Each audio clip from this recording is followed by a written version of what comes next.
నాకు చెవి యొగ్గి త్వరగా వచ్చి నన్ను విడిపించు. త్వరగా త్వరగా అనే మాట బైబిల్ గ్రంథంలో ఉపయోగించబడింది అని అంటే అది చాలా చాలా క్విక్ అన్నమాట. త్వరగా నన్ను త్వరగా వచ్చి విడిపించు, నన్ను రక్షించుటకు నాకు ఆశ్రయ శైలముగా, నాకు ప్రాకారము గల ఇల్లుగా ఉండాలి. ఎంత చక్కని ప్రార్థన కదా. నిరాశ నిస్పృహలలో విశ్వాసం కూడగట్టుకొని ఆశను దేవుని మీద ఉంచుకొని విశ్వాసపు పదములతో చేస్తున్న ప్రార్థన ఈ 31వ అధ్యాయం.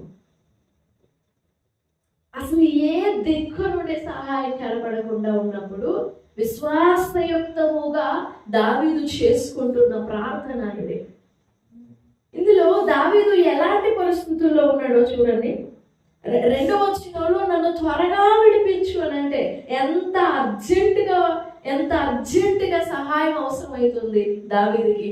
ఎంత క్లిష్ట పరిస్థితుల్లో చిక్కుబడిపోయి ఉన్నాడు. నన్ను త్వరగా విడిపించు అని అంటే 10వ వచనం, నా బ్రతుకు దుఃఖముతో వెళ్ళబుచ్చుచున్నాను, నిట్టూర్పులు విడుచుటతో నా ఏండ్లు గతించుచున్నవి, నా దోషమును బట్టి నా బలము తగ్గిపోచున్నది, నా ఎముకలు క్షీణించుచున్నవి.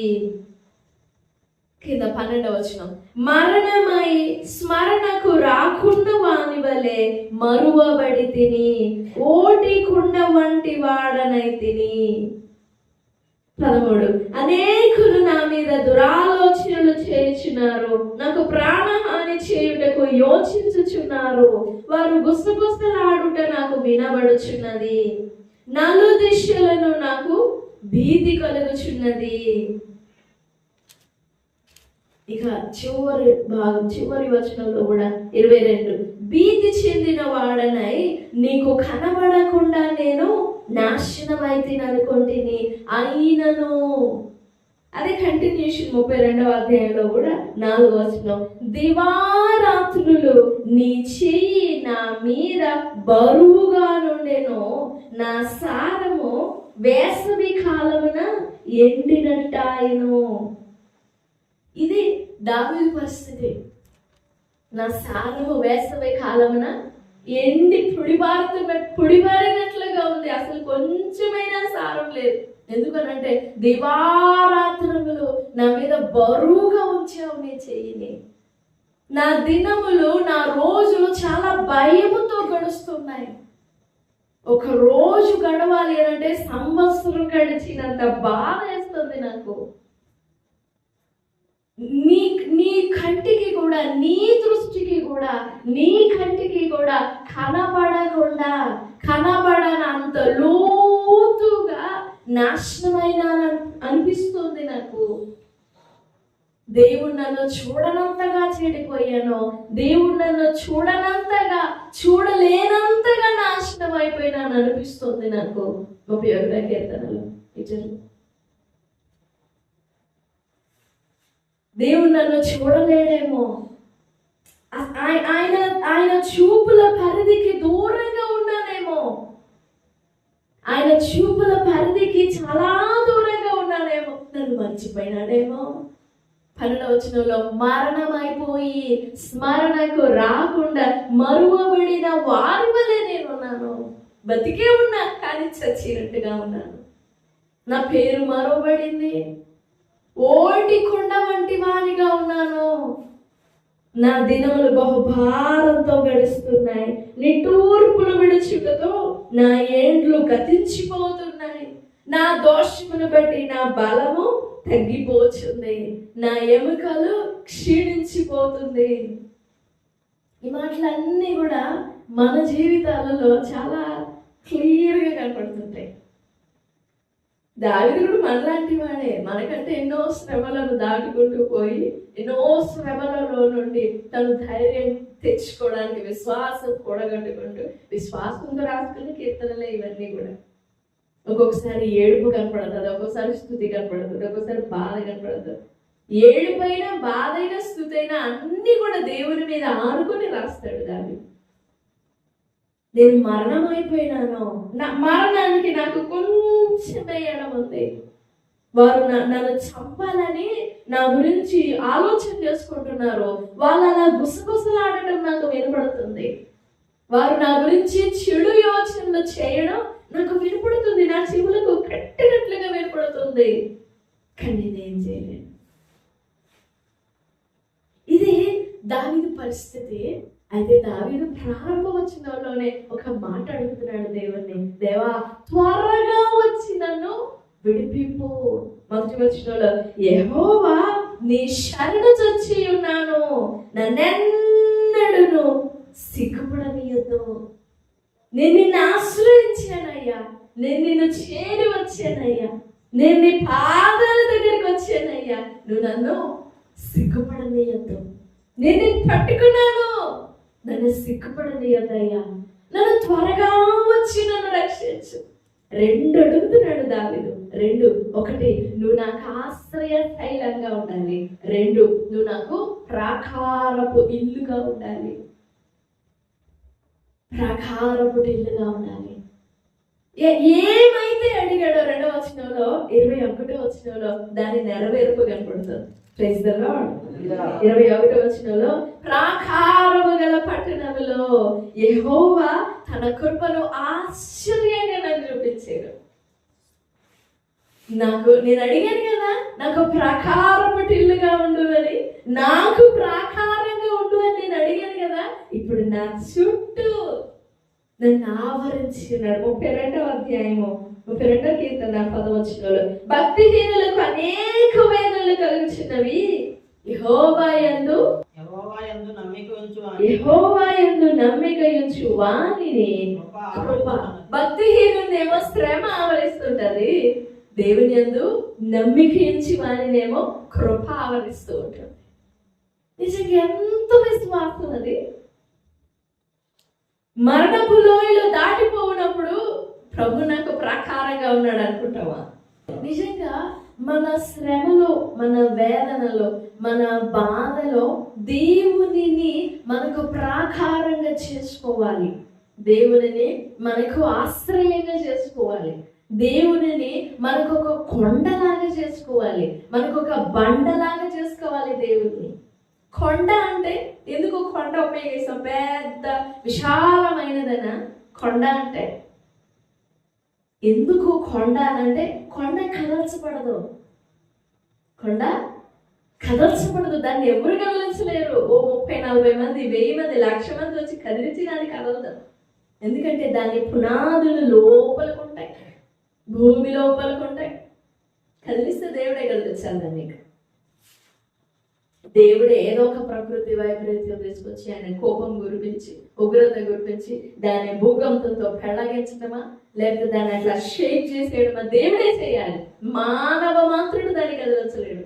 అందుకే నువ్వు నాకు కొండగా ఉండాలయ్యా, నువ్వు నాకు కోటగా ఉండాలి, నువ్వు నాకు దుర్గముగా ఉండాలి, నువ్వు నాకు శైలముగా ఉండాలి. నేను ఆధారపడడానికి, నేను పట్టుకోవడానికి నాకు ఒక దిక్కుగా ఉండాలి నువ్వు.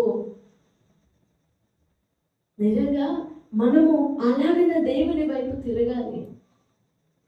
మన బాధలోనో, మన శ్రమలోనో, మనం ఎలాంటి పరిస్థితుల్లో ఉండినా దేవుణ్ణి మనకు ప్రాకారంగా చేసుకోవాలి. ఆయన మనకు ప్రాకారం అయి ఉన్నాడు. జకర్యా గ్రంథము 2వ అధ్యాయం 5వ వచనంలో, నేను దాని చుట్టూ అగ్ని ప్రాకారం లాగా ఉంటాను. నేను దాని చుట్టూ అగ్ని ప్రాకారం, మామూలు ప్రాకారం కూడా కాదు. నేను దాని చుట్టూ ప్రాకారంలా ఉండును. నేను దాని మధ్యను నివాసినై మహిమకు కారణంగా ఉంటాను. ఇంకో మాట, యెషయా గ్రంథం 26వ అధ్యాయం 1వ వచనంలో, యెషయా గ్రంథం 26వ అధ్యాయము 1వ వచనం, ఆ దినమున యూదా దేశంలో జనులు ఈ కీర్తన పాడుదురు. ఏంటి? ఏ కీర్తన అది అని అంటే, బలమైన పట్టణం ఒకటి మనకున్నది.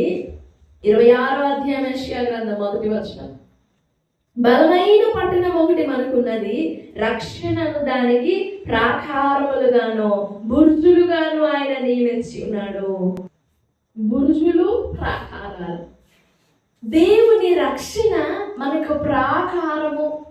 ఇది మనము ఆత్మ సంబంధమైన దృష్టితో ఆలోచన చేస్తే ఆత్మలో మనం అర్థం చేసుకుంటే ప్రాకారం అంటే చుట్టూ గోడలు కాదు, చుట్టూ గోడలు కాదు. ఆత్మ సంబంధమైన దృష్టిలో మనం చూస్తే మన ఆత్మకు ఆయన ప్రాకారం అయి ఉన్నాడని గమనించగలుగుతాం. 31వ అధ్యాయం 5వ వచనంలో ఆ మాట చదువుతాం. 31వ అధ్యాయము 2వ వచనంలో దావీదు అడిగాడు, నువ్వు నాకు ఆశ్రయశైలముగా ఉండు, నువ్వు నాకు ప్రాకారము గల ఇల్లుగా ఉండు అని అడిగి 5వ వచనంలో నా ఆత్మను నీ చేతికి, చెప్తామా మాట, నా ఆత్మను నీ చేతికి అప్పగించుచున్నాను. అంత బాధలో ఉండి, అంత వేదనలో ఉండి, కొంచెమే మరణానికి దూరం, అంత అర్జెన్సీలో ఉండి దావీదు అంటున్నాడు, నా ఆత్మ నీకు ఇచ్చేశాడు. ద సేమ్ ఇదే మాటని యేసు ప్రభువు వారు మాట్లాడారు. ఏమని మాట్లాడారు? ఇప్పుడు శిలువలో మాట్లాడారు, తండ్రి నీ చేతికి నా ఆత్మను అప్పగించుచున్నాను. రెండు ద సేమ్ అదే మాట 31లో దావీదు మాట్లాడిన మాటనే తిరిగి ఎత్తి యేసు ప్రభువు వారు మాట్లాడారు. ఇప్పుడు అర్థం చేసుకోండి ఆ రెండింటికి మధ్య భావం, దావీదు మాట్లాడిన భావం, యేసు ప్రభువు వారు మాట్లాడిన భావం అర్థం చేసుకోండి. యేసు ప్రభువు వారు ఎందుకన్నారు తండ్రి నీ చేతికి నా ఆత్మను అప్పగిస్తున్నానని? దావీదు ఎందుకు అంటున్నాడు? ఎలాంటి పరిస్థితుల్లో అంటున్నారు వారు అలాగా? దావీదు కుమారుడు అని పిలువబడిన యేసు ప్రభువు వారు నా ఆత్మను, లూకా సువార్త 23వ అధ్యాయం 46వ వచనంలో ఉంటుంది, గొప్ప శబ్దముతో కేక వేసి, తండ్రి నీ చేతికి నా ఆత్మను అప్పగించుకొనుచున్నాను. నేను పుట్టి ప్రయోజనం ఏంటి? అసలు నేను ఎందుకు పుట్టాను అనుకుంటాను. జీవితంలో పుట్టిన ప్రతి మనిషికి ఏదో ఒక సందర్భంలో ఆ ప్రశ్న వస్తుంది, నేను ఎందుకు బ్రతకడం, నేను అసలు జీవించి ప్రయోజనం ఏంటి అనిపిస్తుంది. రైటే, కానీ ఆ కండిషన్లో ఉన్నాడు దావీదు. ఆ కండిషన్లో ఉండి, సరే దేవా ఇదంతా వద్దుగానే నా ఆత్మ నీ చేతుల్లో పెట్టేస్తున్నా. బ్రతకడం ఎందుకు అనుకున్న వ్యక్తివి నీ ఆత్మ ప్రభు చేతిలో పెట్టు. ప్రభు దాన్ని బంగారంలా చూసుకుంటాడు. ఎంత గౌరవంగా చూసుకుంటాడో తెలుసా? Praise the lord. మన ఆత్మని కాపాడువాడండి ఆయన. మన ఆత్మను భద్రం చేసుకుంటాడు. ఎంత గౌరవంగా భద్రం చేసుకుంటాడు. నా ఆత్మను నీ చేతికి అప్పగిస్తున్నాను, నేను ఇరుక్కున పడి ఉన్నాను, నా కాలు అటు ఇటు తిరగలేకపోతుంది. సరే ఇవన్నీ కాదలేదేమా, నేను నా ఆత్మ నీ చేతుల్లో పెట్టేస్తున్నా. You take care. నాకేం అర్థం అవ్వట్లేదు, యూ టేక్ కేర్. నాకేం తోచట్లేదు అయ్యా, మీరే చూసుకోండి, నా ఆత్మ నీ చేతుల్లో పెట్టేస్తాను. అప్పుడట 21వ వచనంలో దేవుడు వచ్చి ప్రాకారము గల పట్టణములో, 21వ వచనం 31వ అధ్యాయం 21వ వచనం, ప్రాకారము గల పట్టణములో యెహోవా తన కృపను ఆశ్చర్యకరంగా, అసలు నేను ఎన్నడూ ఎక్స్పెక్ట్ చేయలేదు, అలాగా ఆశ్చర్యకరముగా నాకు చూపించాడు. అందుకే క్రింద వచనం లాస్ట్ వచనంలో ఒక సజెషన్ ఇస్తున్నాడు, యెహోవా కొరకు కనిపెట్టి వారలారా, మీరు నాలాగా భయపడొద్దు. నేను ఎలాగ విశ్వసించాను, మీరందరూ మనసున ధైర్యం వహించి నిబ్బరంగా ఉండండి. నేను నా ఆత్మను ఎలా అప్పగించానో మీరు కూడా అలా మీ ప్రాణం, మీ ఆత్మను అలా అప్పగించేయండి ప్రభుకి. ఆయన చూచుకుంటాడు. అబ్రహాం అన్నాడు, అదే నాయన అదేంటి కట్టెలు ఉన్నాయి, నిప్పు ఉంది, అన్నీ ఉన్నాయి, అసలు దహన బలి అర్పించడానికి గొర్రెపిల్లేది అని అంటే, అప్పుడు అబ్రహాం అదే అన్నాడు, నా కుమారుడా. ఏమన్నాడు అబ్రహాము? చెప్పాలి, అందరూ చెప్పాలి. అబ్రహాం ఏమన్నాడు? నా కుమారుడా, దేవుడే యెహోవా చూచుకొనును. ఎలా చూసుకుంటాడు దేవుడు? మన సమస్య, మన అక్కరో, మన బాధో ప్రభు దగ్గర కుమ్మరిస్తాం. ప్రభు అయ్యో నేను తట్టుకోలేకపోతున్నాను అయ్యా, నా బాధ ఇదయ్యానని దేవుని దగ్గర గంటలు గంటలు గంటలు గంటలు గంటలు ఏడుస్తాం. ఏడ్చి ఏడ్చి ఏడ్చి ఆమెనని ఆమెతో పాటు ఆ బాధను కూడా మనమే ఎత్తుకొని పోతాం. ఇక దేవునికి టైం ఇవ్వం. మనం దేవుని దగ్గర కుమ్మరించిన ఆ భారం విషయంలో, ఆ బాధ విషయంలో, ఆ కష్టం విషయంలో దేవుడు కలుగ చేసుకొని క్రియ చేయునట్లుగా అవకాశం ఇవ్వము, సమయం ఇవ్వము. ఏదైతే దేవుని దగ్గర కుమ్మరించామో తిరిగి ఎత్తుకుని మనం తిరిగి మోస్తా ఉంటాం. అది మన తలల మీదనే ఉంటుంది. అది మోస్తూనే, దేవా నీకు చెప్పాను కదయ్యా, నీ దగ్గర ప్రార్థన చేసినాగా నాకేంటి ఇలాగనే ఉంది, నువ్వు ప్రార్థన చేసావు కానీ దాన్ని ఆయన దగ్గర విడిచిపెట్టు. నువ్వు ఏదైతే దేవుని దగ్గర అడిగావో దాన్ని నువ్వే మోస్తున్నావు కదా, ఇంకెప్పుడు దేవుడు మోసేది? దేవుడు ఆయన చేతుల్లో నీకు తీసుకొని క్రియ చేయడానికి నువ్వు అవకాశం ఇవ్వాలిగా, నువ్వు సమయం ఇవ్వాలిగా. కానీ హన్న అలా చేయలేదండి. హన్న ఏం చేసిందంటే రాత్రంతా మూలిగింది దేవుడి దగ్గర, రాత్రంతా మూలిగింది మూలిగింది మూలిగింది. అక్కడ ఉండిన యాజకుడైన ఏలికి కూడా అర్థం కాలేదు ఆమె ఎందుకు మూలుగుతుందో. ఆమె మూలుగు ఎంత లోతుగా ఉన్నదో ఆ యాజకునికి కూడా అర్థం కాలేదు. అంత లోతుగా మూలుగుతూ ఉండింది ఆ రాత్రంతా. కానీ తెల్లవారగానే ఇంకా లేదు, అసలు ఆ ఛాయలు కూడా లేవు ఆ ముఖాన్ని. తెల్లవారగానే లేచి చక్కగా నవ్వుతా భోజనం చేసి ఆనాటి నుండి దుఃఖముఖిగా ఉండుట మానేను. ఇంకంతే, నో మోర్. అంత కాన్ఫిడెంట్, అంత నిశ్చయత, తను దేవుని దగ్గర కుమ్మరించిన దానిని హి విల్ టేక్ కేర్ అని, ఆయన చూసుకుంటాడు అని. యెషయా గ్రంథం 57వ అధ్యాయము 15-17 వచనాల్లో ఒక మాట ఉంది, అది చదువుకుందాం. యెషయా గ్రంథం 57వ అధ్యాయము 15 నుండి 15 వచనం వరకు. మహాగణుడును, మహోన్నతుడును, పరిశుద్ధుడును, నిత్య నివాస్యుడైన వాడు ఈలాగ సెలవిచ్చుచున్నాడు, నివసించువాడను అయినను ప్రాణమును జీవింపచేయుటకు వినయము గలవారి యొద్దను, దీన మనస్సు గలవారి యొద్దను నివాసం ఉంటాను నేను. I will be with them who are broken. నలిగిపోయి, విరిగిపోయి, పగిలిపోయిన స్థితిలో ఉంటారే, వాళ్ళ దగ్గర నేను ఉంటాను వాళ్ళతో. ఎవరితో? నలిగిన వారు, దీన మనస్సు గలవారు. ఎందుకంటే ఆ మెత్తని హృదయము గల వారిని నేను ఉజ్జీవింప చేయడానికి నేను ఉంటాను వాళ్ళ దగ్గర, ముఖాముఖిగా ఉంటాను వాళ్ళ దగ్గర. అందుకే మరొక వాక్యం ఉంటుంది, గుండె చెదరిన వారిని గుండె చెదిరిపోవడం అంటే ఏంటి? ఆ గుండెని కట్టినవాడు ఆయన కాబట్టి, అసలు ఆయన రక్తంలో నుండి, ఆయనలో నుండి ఊడిపడిన వారం కదా. నా స్వరూపంలో, నా పోలికలో చేసుకుంటానన్నారు నీ అనుకున్నాడు దేవుడు. అలాగే చేశాడు మనిషిని. కాబట్టి మన గుండె చెదరినప్పుడు ఆ బాధ మనకంటే ఎక్కువగా, ఎన్నో రెట్లు ఎక్కువగా ఆయనకు తెలుస్తుంది. అందుకే దావీదు అంటాడు, నన్ను త్వరగా వచ్చి విడిపించు, నా ఆత్మని నీకు అప్పగించాను, నన్ను రక్షించు, నన్ను విమోచించు. దావీదు ఆత్మకి ప్రాకారం దేవుడు. దావీదు ఆత్మకి ప్రాకారం, కేడేమో దేవుడు.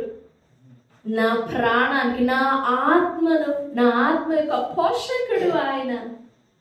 ఈ రాత్రి నీ ప్రాణానికి కూడా, నీ ఆత్మకి కూడా దేవుణ్ణి ప్రాకారంగా చేసుకో.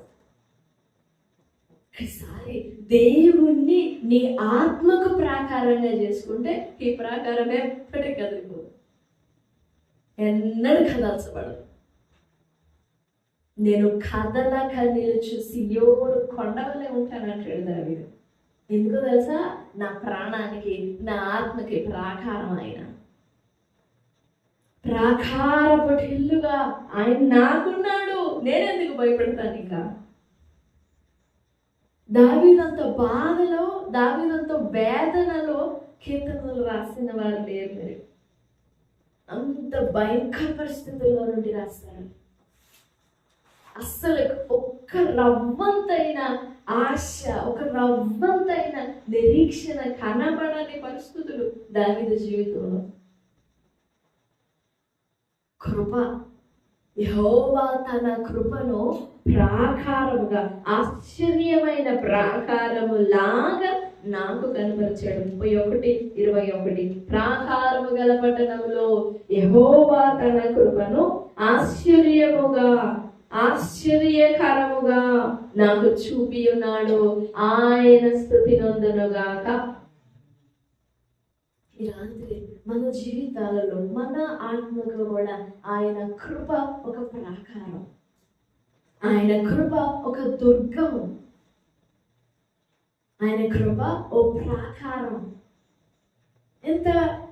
ఎంత దిట్టమైన, ఎంత స్ట్రాంగెస్ట్, బలమైన ప్రాకారంలో దాగి ఉన్నామో మనం. ఈ బలమైన ప్రాకారంలో దాగి ఉండి కూడా ఉడికిపోతుంటాం. ప్రాకారం ఆయనే, కృపగల ప్రాకారం ఆయనే. తన కృపను ప్రాకారము గల కప్పాడు ఆయన. పరమగీతలో ఉంటది, అతడు తన ప్రేమను నా మీద ధ్వజంగా ఎత్తాడు. నేను ఎందుకు భయపడతాను? ఇక నేను నల్లందాన్ని అనుకుంటున్నారేమో. నో, నా మీద ప్రేమ ధ్వజంగా ఉంది, నా మీద కృప ప్రాకారంగా ఉంది. అందుకే లాస్ట్ లో దావీదు అంటాడు, భీతి చెందిన వాడినై నీకు కనబడకుండా దూరమైతే అనుకున్నాను, నాశనమైతే అనుకున్నాను, అయినా నేను నీకు మొరపెట్టగా నీవు నా విజ్ఞాపనల ధ్వని ఆలకించితివి. అందుకే 23 అంటున్నాడు, యెహోవా భక్తులారా మీరందరూ ఆయనని ప్రేమించండి. యెహోవా విశ్వసించు వారిని కాపాడతాడు, విశ్వాసులను కాపాడతాడు. గర్వంగా ప్రవర్తించే వారికి ఆయన గొప్ప ప్రతీకారం చేస్తాడు. యెహోవా కొరకు కనిపెట్టు వారలారా మీరందరూ మనస్సున ధైర్యము వహించి నిర్భరంగా ఉండండి. అసలు ఏం ఆలోచించొద్దు, నిర్భరంగా ఉండండి అంతే. మీ ఆత్మను ఆయన చేతుల్లో పెట్టండి. మన ఆత్మ ఆయన చేతుల్లో, మన ఆత్మ ఆయనలో భద్రం చేయబడి ఉంటుంది అనే మాట కొలస్సీ పత్రిక 3వ అధ్యాయంలో చూస్తాం. 3వ అధ్యాయం 2-3 వచ్చిన, మీ ప్రాణం, మీ జీవం దేవునితో, క్రీస్తుతో కూడా దేవుని యందు దాచబడి ఉన్నది. ఈ 2 వచనాలు అర్థమైతే చాలు మనకి. 31వ అధ్యాయం 5వ వచనము, ఈ కొలస్సీ 3వ అధ్యాయం 2వ వచనం ఒక్కటి అర్థమైతే చాలు. ఇంకా భయం కనపడదు. లోకంలో భయం కలుగుతుంది, భయం కలగదనట్లేదు, భయం కలుగుతుంది. గుండె వణికిపోయేంత భయం కలుగుతుంది, గుండె స్థానం తప్పేంత భయం కూడా కలుగుతుంది. కానీ మనం ప్రభు వైపు చూసినప్పుడు ఇంత ధైర్యం పొందుకోవాలి. తత్తరిల్లిన హృదయం కూడా ప్రభు వైపు చూడగానే మళ్ళా స్టడీగా వచ్చేస్తుంది, స్టడీగా వచ్చేస్తుంది. నాకు దుర్గం ఆయన. దావీదు ఎన్నో మార్లు అంటాడు, ఆయన నా దుర్గం, దుర్గం, దుర్గం, దుర్గం, నా బలం, నా దుర్గం, నా శైలం, నా కొండ, నా కోట, నా బండ, నా దాగు చోటు ఆయన. ఇవన్నీ దావీదుకి ఇష్టమైన పదాలు. ఏదో మంచిగా ఉంటాయని కంపోజ్ చేసిన పదాలు కాదు, కానీ తన అనుభవంలో నుండి రాసుకున్న పదాలే. మరణమై స్మరణకు రాకుండా వాని వలె ఉన్నాను, ఓటికొండ వంటి వాని వలె ఉన్నాను, నా పాదం ఇరుకునబడింది, దినమెల్లని చేయి నా మీద బరువుగా ఉంది.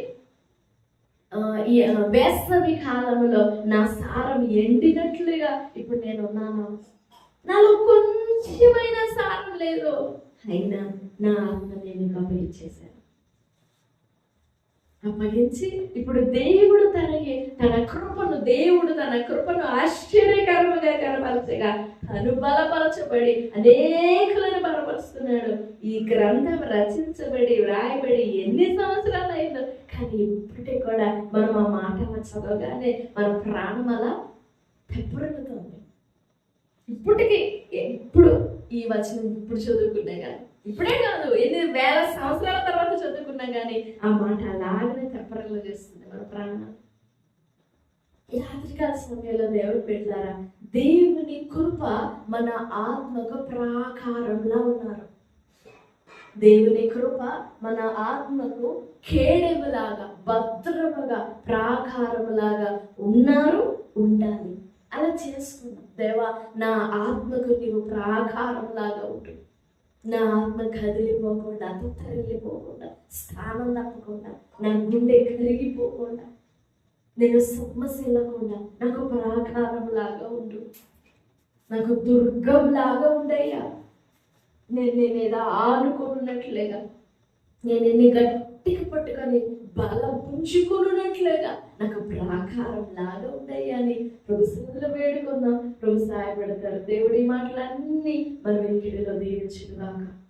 ఆమేన్, ఆమేన్. ప్రార్థన చేసుకుందాం. కృపయే నాకు ప్రాకారము గల ఆశ్రయపురమాయెను,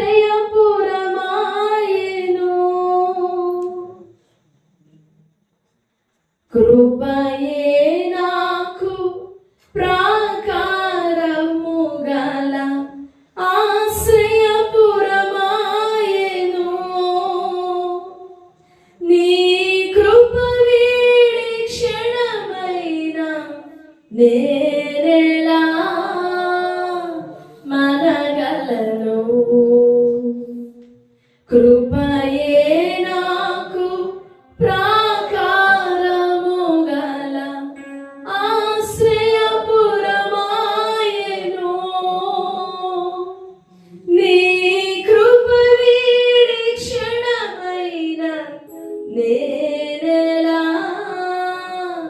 మనగలను, నా జీవితాన కురిసెనే నీ కృపామృతం, నా జీవకు మధురాతి మధురం, నీ నామగానామృతం, నీ కృపతోనే అనుక్షణం తృప్తి పొందెదను, నీ కృపతోనే అనుక్షణం తృప్తి పొందెదను, నా జీవితాన కురిసెనే నీ కృపామృతం, నా జీవకు మధురాతి మధురం, నీ నామగానామృతం, నీ కృపతోనే అనుక్షణం తృప్తి పొందెదను,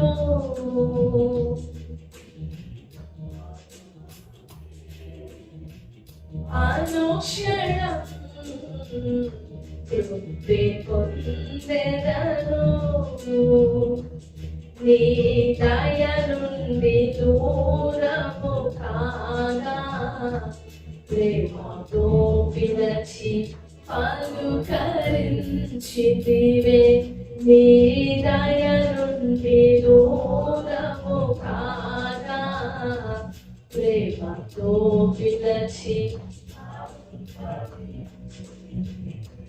కృపయే నాకు ప్రాకారము గల ఆశ్రయపురమాయెను, కృప వీడి క్షణమైన నేనెలా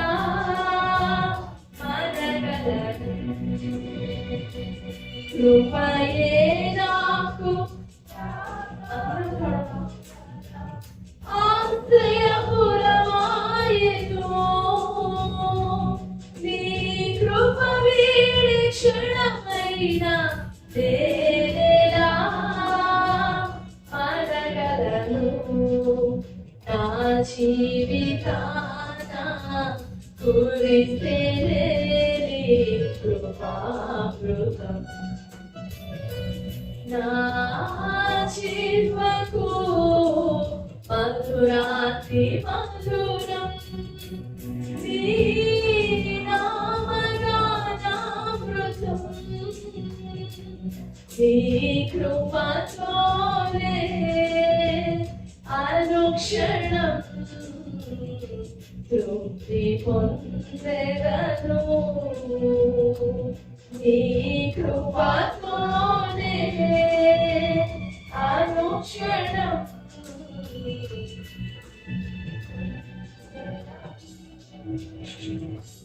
నా యేసయ్య నీ నామమెంతో ఘనమైనది, కొనియాడదగినది. నా యేసయ్య నీ నామమెంతో ఘనమైనది, కొనియాడదగినది. కృపయే ఆత్మీయాకరలు సమృద్ధిగా తీర్చెను. నీ మహదైశ్వర్యము ఎన్నటికీ తరగనిది. కృపయే నా ఆత్మీయాకరలు సమృద్ధిగా తీర్చెను. నీ మహదైశ్వర్యము ఎన్నటికీ తరగనిది. నా జీవితాన కురిసెనే నీ కృపామృతం. నా జీవకు మధురాతి మధురం. నీ నామగానామృతం. నీ కృపతోనే అనుక్షణం తృప్తి పొందెదను. నీ కృపతోనే అనుక్షణం తృప్తి పొందెదను. నీ సన్నిధిని నివసించు నాకు ఏ అపాయము దరిచేరనివ్వము. నీ సన్నిధిని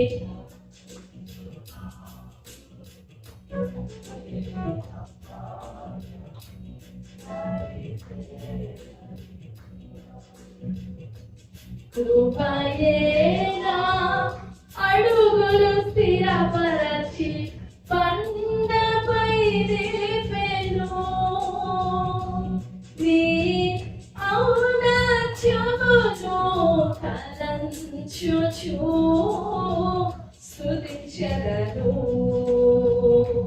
కృపయే నా అడుగులు స్థిరపరచి బండపై నిలిపెను.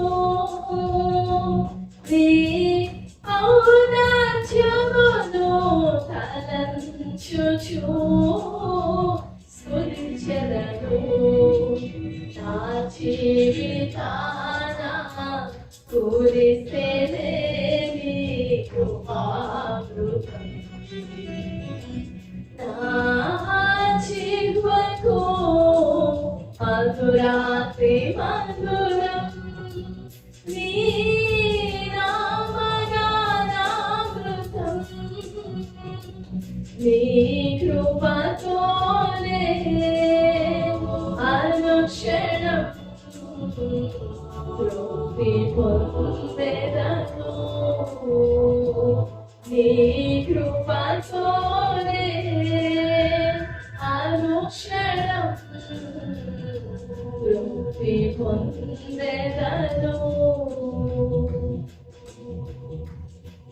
చిన్న మనవి చేసుకున్నాం. ప్రభువా, నా ఆత్మకు మీరు ప్రాకారంలా ఉండాలి, నాకు ఆశ్రయ శైలముగా మీరు ఉండండి అని. ఆయన ఎప్పటికీ ఆశ్రయమే, ఆయన ఎప్పటికీ ప్రాకారమే. కానీ నీ జీవితానికి నువ్వు ఆయన్ని ప్రాకారంలా చేసుకోవాలి. అప్పుడు వెన్నటికే కదల్చబడవు.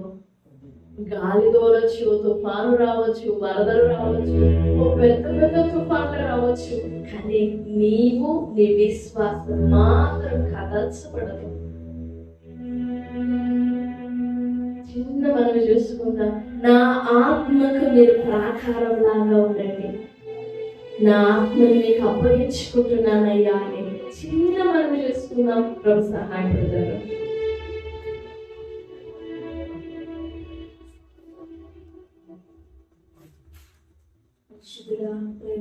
తండ్రి, ఈ మంచి సమయంలో మీకు మాత్రం పెట్టుకొని మీరు ఇచ్చిన మాటలు కొరకై స్తోత్రాలు. నిజంగా ఎంతైనా నమ్మదగిన వాడవయ్యా, సజీవుడు, సర్వోన్నతుడు. నాయన ప్రార్థించినప్పుడు ఓ దేవా, నాకు ఆశ్రయ శైలముగాను ప్రాకారము గల ఇల్లుగాను ఉండమని దేవా, నా ఆత్మని నీ చేతికి అప్పగించుచున్నాను అని ప్రార్థించినప్పుడు దేవా, ఆశ్రయ శైలముగా తండ్రి ప్రాకారం గల పట్టణంలో మీకు ఆశ్చర్యకరముగా దావీదు చూపించిన దేవా, మీకు వందనాలయ్యా. నిజంగా వీధి చెందిన వాడని, మీకు కనబడకుండా నాశనమైతుందని అనుకున్నాను అని భయపడినాడు. మరణమై స్మరణకు అనుకున్న వాని వలె ఓటి కొండ వంటి వాడనైతని అని బాధపడినాడు. కానీ ప్రభా, ఓ దేవా దేవా, నిజంగా ఆత్మస్వరూపి అయిన దేవుడు, మహిమా స్వరూపమైన దేవుడు నాయన. దేవా, చెదిరిపోయిన గుండెని కట్టావు దేవా, నీకు స్తోత్రాలయ్యా. వందనాలు. దీనుడై విరిగినలిగిన హృదయంతో ఉన్నప్పుడు ప్రభువా, దావీదును బలపరిచావు తండ్రి, నీకు స్తోత్రాలు. నిజంగా ఈ దినాన్ని కూడా ఎంతమంది నాయన అటువంటి పరిస్థితిలో ఉన్నారో మీరు జ్ఞాపకం చేసుకోండి. ఓ తండ్రి, నీకు వందనాలయ్యా. నువ్వు నమ్మదగిన దేవుడు అయ్యా. ప్రతి హృదయాన్ని చూస్తున్న దేవుడు, ఎరిగిన దేవుడు అయ్యా. నిజంగా నువ్వే చూసుకుంటావు అనే నిరీక్షణతో, విశ్వాసంతో నాయన ఆశ్రయించిన ప్రార్థించే అనుభవంలోనికి ప్రతి బిడ్డను తీసుకురమ్మని ప్రార్థిస్తున్నాం. ప్రభా, మాటలన్నింటిని బట్టి మీకు కృతజ్ఞతలు వందనాలు చెల్లిస్తూ మీకే ఆరోపించుకుంటూ యేసయ్య పరిశుద్ధ నామములో ప్రార్థించి వేడుకుంటున్నాం తండ్రి. ఆమేన్.